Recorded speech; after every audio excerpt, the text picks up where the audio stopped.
Welcome to And Academy's YouTube channel.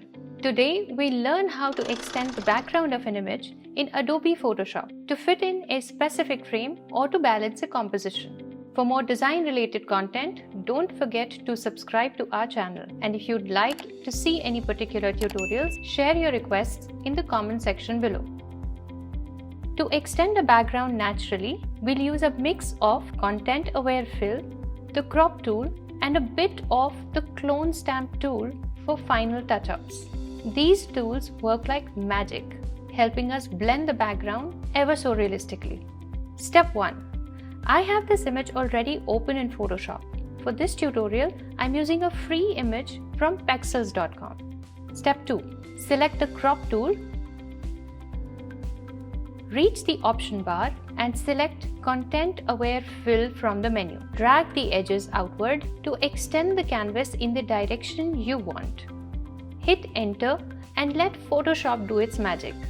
Cool, right? But we're not stopping here. Step 3. If any areas like these look weird, we can refine them using the Clone Stamp tool. Select the Clone Stamp tool from the Tools bar. Then from the option bar, click on the sample menu and select all layers. Let's make a new transparent layer and name it as Clone Stamp tool. Now hold the Options key to select a sample and gently paint over any uneven or unnatural spots. This helps blend everything smoothly for a natural and realistic look. If you want to see a detailed demo of the Clone Stamp tool, do leave a comment below.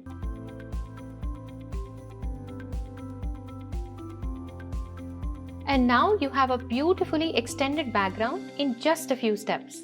Watch this space for more quick and super easy Adobe Photoshop tutorials. And don't forget to like, share and subscribe to And Academy's YouTube channel. See you soon. Happy designing!